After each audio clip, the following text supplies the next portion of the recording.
खरं तर मी त्यावेळेला महाराष्ट्रात 14वा होतो. डेप्टी कलेक्टर सोडून माझ्या वाट्याला कुठलीही पोस्ट आली असती, पण मला शेवटच्या माणसाबरोबर, कारण माझा पिंड तो होता. ज्या पिंडाप्रमाणे त्याच पिंडाप्रमाणे आपली पोस्ट अपेक्षित त्याप्रमाणे करणं. आणि दुसरी शेवटी शेवटाकडे येताना सेवा नावाची एक गोष्ट सांगितली. माझ्या जिगरबाज मित्रांनो, सेवा नावाची गोष्ट असते काय? महाराष्ट्रामध्ये 350 वर्षापूर्वी सेवा नावाची एक घटना घडली. एक राजा होऊन गेला, त्या राजाचं उलटं नाव जरी केलं तरी तो राजा अखंड आयुष्यभर जीवाशी खेळला. तो या महाराष्ट्राच्या मातीत झाला आणि त्याच्याकडे एक सेवा नावाची गोष्ट त्यांच्या आयुष्यामध्ये घडली. इराण इराकमधून सिद्धी यायचे, कोकणात शिरायचे आणि कोकणातल्या आया बहिणींना पळवून न्यायचे. महाराजांना बातमी कळवण्यात आली. महाराजांनी ठरवलं की कोकणामध्ये एक समुद्राच्या काठाला किल्ला बांधायचा आणि सिद्धींचा बंदोबस्त करायचा. महाराष्ट्राचे चीफ इंजिनियर त्यावेळेला होते हिरोजी इंदुलकर. त्यांना किल्ला बांधायला सांगितलं. सिंधुदुर्ग किल्ल्याचं बांधकाम सुरू झालं. बांधकाम सुरू असताना महाराजांना आग्र्याला जावं लागलं. निधी कमी पडला. हिरोजी इंदुलकरांनी स्वतःची दौलत गहाण टाकली, पण किल्ला पूर्ण केला. किल्ला पूर्ण केल्यानंतर महाराज किल्ला बघायला गेले.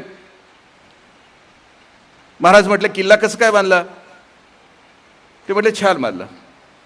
काय देऊ का म्हटले? हिरोजी इंदुलकर असं नाही म्हटले त्यावेळेला, कारण त्यांचं रक्तच वेगळं होतं. ते म्हटले, नाही महाराज, या किल्ल्यामध्ये 10% सुद्धा मिळाले नाहीत. पुढचं काम करताना 40%च्या आतलं टेंडर असलं तर घेणार सुद्धा नाही, अजिबात नाही. ते रक्तच वेगळं होतं, त्यांचं जगणंच वेगळं होतं. एक नॅशनल कॅरेक्टर होतं माझ्या राजानं निर्माण केलेलं, एक राष्ट्रीय चारित्र्य ते त्यावेळेला होतं. ते म्हटले, महाराज तुम्ही भविष्यामध्ये कधी स्वराज्याची राजधानी बांधाल त्यावेळेला ते राजधानी बांधायचं काम मला द्या. महाराजांनी राजगडावरून रायगडावर राजधानी बांधायचं ठरवलं आणि हिरोजी इंदुलकरांना बांधकाम दिलं. हिरोजी इंदुलकरांनी बांधकामाला सुरुवात केली. 2.5 वर्ष बांधकाम सुरू होतं. कधी गेला असाल चुकून रायगडावर, मग तिकडून रोपवेनं नव्हे, इकडून चढून गेला असाल, मावळ्यासारखं गेला असाल कधी तर. ते सगळं बांधकाम त्यांनी 2.5 वर्षात पूर्ण केलं.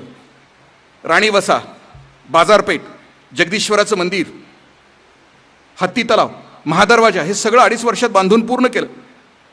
आणि पूर्ण केल्यानंतर महाराज ज्यावेळेला बघायला गेले त्यावेळेला महाराजांनी विचारलं, किल्ला कसं काय बांधला? ते म्हटले, महाराज वर गेलं तर हवा, खाली गेलं तर पाणी, शत्रू वर येऊ शकत नाही. ती त्यावेळीची MB होती बरं का, MB मेजरमेंट बीप होतं. म्हणजे एक दिवशी घटना घडली, 6ला दरवाजे बंद व्हायचे.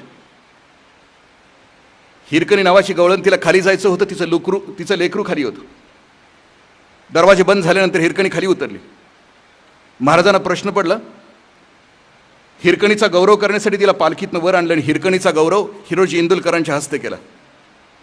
महाराजांनी प्रश्न विचारला इंदुलकरांना, इंदुलकर तुम्ही म्हटला होता की वर आले तर हवा, खाली गेले तर पाणी, शत्रूवर येऊ शकत नाही, मग हिरकणी खाली गेली कशी?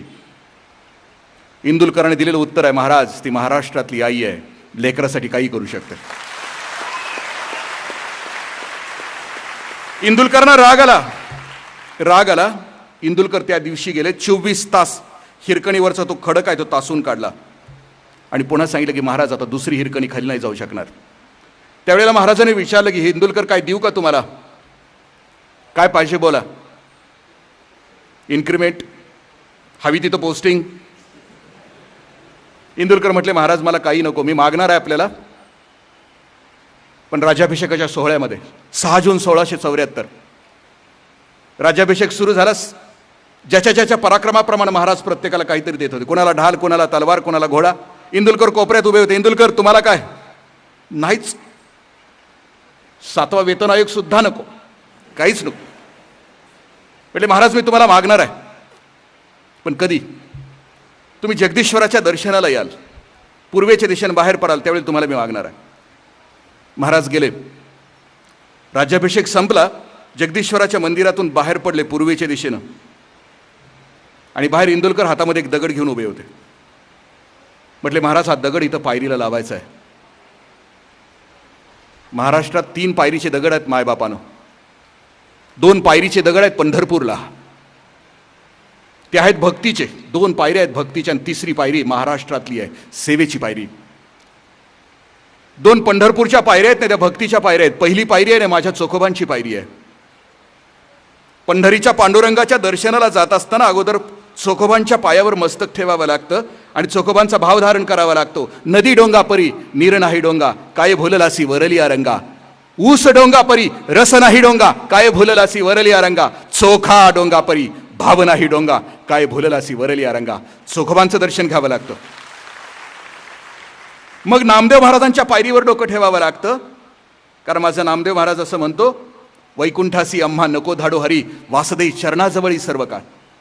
भगवंता, मला वैकुंठाला नाही जायचं, तुझ्या पायरीचा चेहरा करून टाक. उद्या लाखो भगवंताचे भक्त येतील आणि त्यांच्या पायाची धूळ माझ्या मस्तकावर पडेल. 2 भक्तीचे पायरे आहेत तिकडं आणि माझ्या जिगरबाज तरुण मित्रांनो 3री पायरी आहे सेवेची, जी रायगडावर आहे. आणि त्या पायरीवर काही अक्षरं कोरलेली आहेत की जी हिरो इंदुलकर महाराष्ट्राच्या चीफ इंजिनियरची अक्षर आहेत. आणि ती अक्षर आम्हाला संदेश देतात, सेवेचे ठाई तत्पर हिरोजी इंदुलकर, एवढेच शब्द त्याच्यावर आहेत. तिथं मी